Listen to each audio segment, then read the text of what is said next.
Welcome to my channel, or welcome back if you're a returning viewer. As you guys know, I watch a lot of movies. I've already made a video about the movies I watched in March. We're at the end of April right now, and I'm actually catching a flight to Japan tomorrow morning, so I figured I should get this video shot and ready for you guys. And any movie that I watch that I think is completely forgettable, I'm just going to mention it at the end. But for now, let's get into the movies that I watched in April of 2024.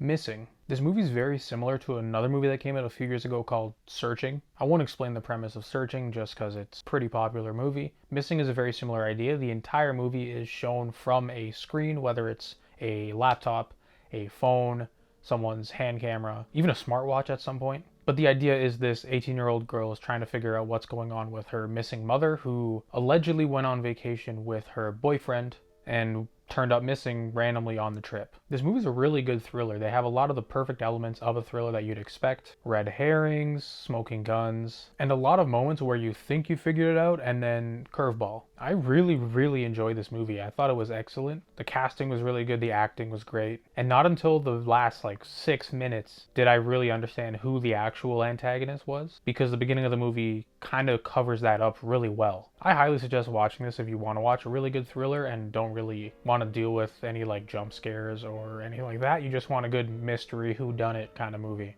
I'm giving this one a 9 out of 10. It's highly recommended. Spotlight. This movie follows a newspaper in Boston. I believe it was in the 90s, although I'm not entirely sure right now. But it documents the findings that they look into about the churches, not just in Boston, but in general, Catholic churches to clarify, and all the evil wrongdoings the priests have been doing to young people that were attending the church or seeking the church for solace. It's a really tense movie, and the themes are obviously pretty disturbing, but they don't go into it in a way where you have to see something you don't want to see, and they all kind of touch around the subject, beat around the bush the same way that you'd expect a newspaper would, especially considering the enemy that they're dealing with, which is the massive church organization. But this movie does an excellent job at not only exposing that true story, but also making it interesting for the audience that's not just an expose piece. I highly recommend this movie as well if you like thrillers, if you like drama, and if you'd like to learn how the beginning of the outings of the churches has kind of started, specifically in Boston.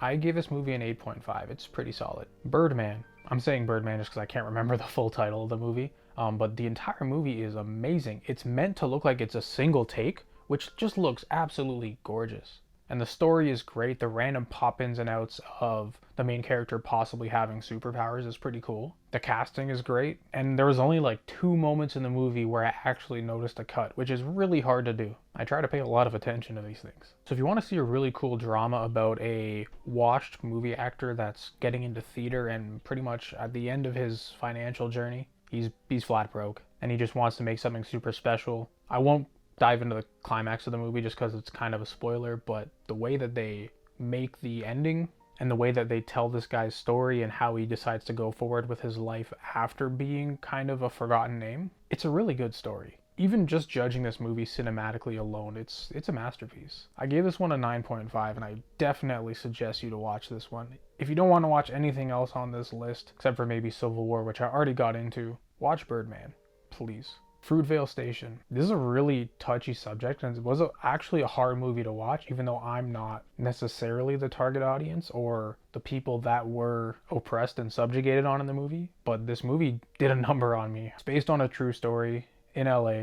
The movie was made actually really quickly after the actual incidents happened, and essentially it's a movie about police brutality and structural racism in America. When I finished this movie, I genuinely had to go for a walk and just clear my mind. Because the entire movie, you're just following a guy, and they did a really good job at humanizing the hell out of this guy to make you just root for him in general, only for terrible things to happen to him. This was an amazing directorial debut by Ryan Coogler, and I'm glad that he started to get his name out in the business. But if you really aren't interested in sensitive topics like racism and police brutality, maybe this isn't a good watch for you. But if you can handle it, I definitely think you should see this movie. I gave this one a 9 out of 10. It's a very important context and information that needs to be spread, and it also handles it in such a way that really humanizes the victim, which modern media doesn't always do. The Secret Life of Walter Mitty. I wanted to watch this one for a long time. I just never got around to it. I think I kind of have a thing where any movie that's super heartfelt and emotional, I tend to push it off just because I know I'm probably going to get really emotional watching it. But I'm glad I finally took the chance on this one because it's a beautiful story, amazing cinematics, and it was really inspiring. It's really all about finding the beauty and perfection in just being an everyday person and how one's own imagination can really get them places. And like, yes, the main character is always daydreaming and kind of stuck in his own world, and in real life he seems like kind of a loser, but then he actually kind of gets there and starts living an adventurous life, which is amazing to see. If you want to watch something that's just generally motivating and also looks really cool, I think The Secret Life of Walter Mitty is an amazing pick. I'll be giving this one a 9 as well. Jojo Rabbit. There was a lot of talk about this movie when it first came out, and I was actually in college when it came out, but I never went around to watching it. I'm not sure why, because this movie is amazing. It finds a way to make World War II kind of funny, and not in a haha, like terrible things happen funny, but in a way that makes the Nazi regime look kind of foolish, which was a very bold thing to try and do, but Taika Waititi did an excellent job in that. The story is really cool. All the characters are actually really important and they do a lot for the story. And I didn't find any points in the movie that were boring, which is pretty cool. I think if you can handle that kind of humor where it's very much on the nose, crude, offensive, this is a great movie. It's funny. At least in the first half, it's hilarious, and then it becomes serious in the second half, but not serious in a way that you're like kind of depressed about. It's serious in a way that it just starts to show the actual horrors of the war that went on, instead of just the talking about it and the society around it in Germany. But yeah, I'm a big fan of this movie. I think it's an excellent watch. 8.5 out of 10. 28 days later. I cannot believe that it took me this long to watch this movie. This is my first time watching it, and I freaking love this movie. It's not your typical zombie movie. Technically, they're not even zombies. They're just raging humans. And the first main portion of the movie just shows isolation so well. Like, I don't know how they pulled off blocking off that much of London to shoot this. It's kind of insane. But this was a phenomenal movie. Like, I'm a huge fan of the zombie genre, so it's kind of hard to make me like super impressed just because there's so many zombie movies. There's so many good zombie movies. It's hard to have like a standout. But this is that standout. This one's a 9.1. I had to give it the 0.1 only because I couldn't quite give it a 10. 9.5 just seemed maybe a little bit too much, but that's just because I don't think we're ever going to see a 10 zombie movie, to be honest. So I'm standing on 9.1, which is a weird number, but I think it excellently fits this movie.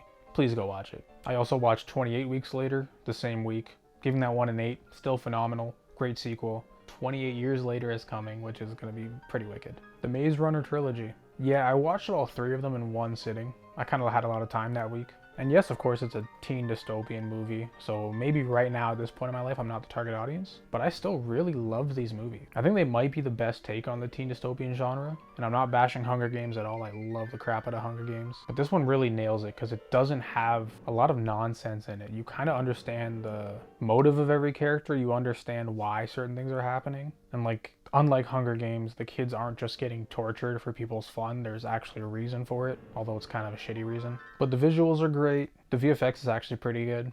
The acting is solid, especially for people that are supposed to be teenagers. And all of the movies actually really stood their own. It's not like the series fell off. I actually found the last movie, the third one, Death Cure, to be the best one, which is not always easy to say when it comes to these trilogy type movies. So as a whole, I am going to rate the trilogy a 7.8, only because I had 7.5, 7.5 for the first 2, and an 8 on the Death Cure. If you've got the time to watch all 3, I suggest you do it, and in one sitting, just so you don't forget like the minor details that kind of don't get talked about in the second and third one. But really good teen dystopian movie. 2001: A Space Odyssey. 10. This movie's a 10. This movie's a 10. It's perfect. This is absolutely the best space thriller horror movie I've ever seen. And there's not a single frame in this movie that sucks. Perfect set design, perfect camera work, perfect everything. Seriously, like this is the movie. Banger, banger, banger. 10s across the board. Please watch this shit if you haven't. It took me way too long. I'm mad at myself, but I'm glad I finally did. Full Metal Jacket. As you can tell, I was going on a bit of a Kubrick spree. The next one is the same. I've never been super huge on war movies. Obviously the great ones I love. And this one is kind of like 2 different movies. The first half is all training camp. The second half is actually the Vietnamese War. And I can't tell which one I liked more. Like the first half is really dark and twisted. And the second half is kind of just like super violent, but you kind of understand why. So it's not like nonsense violence. And I think this movie is an excellent watch. I'm giving this one a 9.5. I think it's a beautiful movie. I think it has a great story. And I think it still definitely holds its age, even though it's based on the Vietnamese War, which we've seen I don't know how many million times, but this might be the best depiction of it. A Clockwork Orange. Okay, I promise this is the last Kubrick run in this bunch, but this movie is really good. It invented its own vocabulary, which is not something you see very often. And the main character is an anti-hero, so that's always cool. Love anti-hero movies. However, some of the stuff it gets into, and especially some of the stuff that it shows, is really sensitive content. I genuinely would have given this movie a 10 or a 9.5 if it didn't have so many obscenities in it that I feel like they could have just assumed or kind of explained instead of showing. So for that reason, I'm bumping it down to a 9, which is still like obviously an amazing rating. But I think that a lot of that subject could have just been kept out of the movie and assumed or discussed instead of shown. But yeah, it's a really cool British dystopian kind of movie about some teen hoodlums essentially. Cruella. You remember 101 Dalmatians, right? Turns out they made an origin movie for Cruella de Vil, and I didn't think I'd like it as much as I do, but I freaking love this movie. Emma Stone did a phenomenal job basically acting as two different characters in the same movie. And I think that everything from the story, the visuals, the plot, the acting, the camera work, it's all great. Like, definitely above average for a Disney live action movie. I was really impressed, and I think you'd like this story if you like kind of heist movies, or I don't know if I'd call this a thriller per se, but it's kind of a thriller. And of course an origin story of one of Disney's greatest villains. I gave this one an 8 out of 10. You should watch it. Kill Bill. I watched both 1 and 2 right after each other. I'm not even going to get into it. They're both 10s. They're both perfect movies. They're masterpieces. Please just go watch it. If you haven't, I mean, you need to. They're perfect movies. Just go watch them, please. That's all. Barry. Now I know. This is a TV show.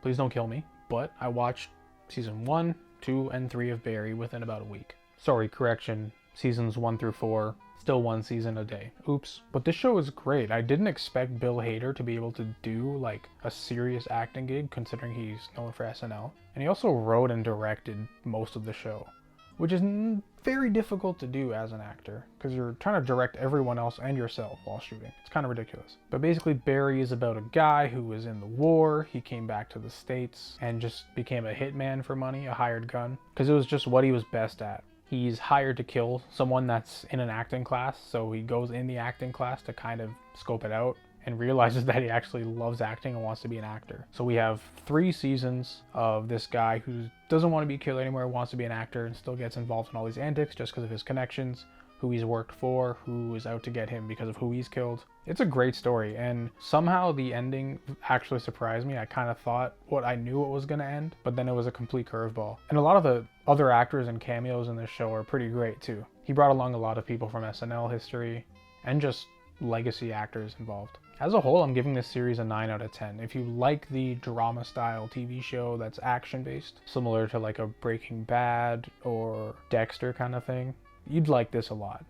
Go watch it. Late Night with the Devil. When I first saw the marketing material for this movie, I knew that I had to see it. I love the style of like 70s movies, and this one did a crazy job of showing it as if it was a broadcast. The premise is crazy, and you'd think it would suck just based off the idea. It's like, oh, you know, there's a demon coming on my late night show. But it was so well executed, and I think every actor and character did an excellent job in this movie.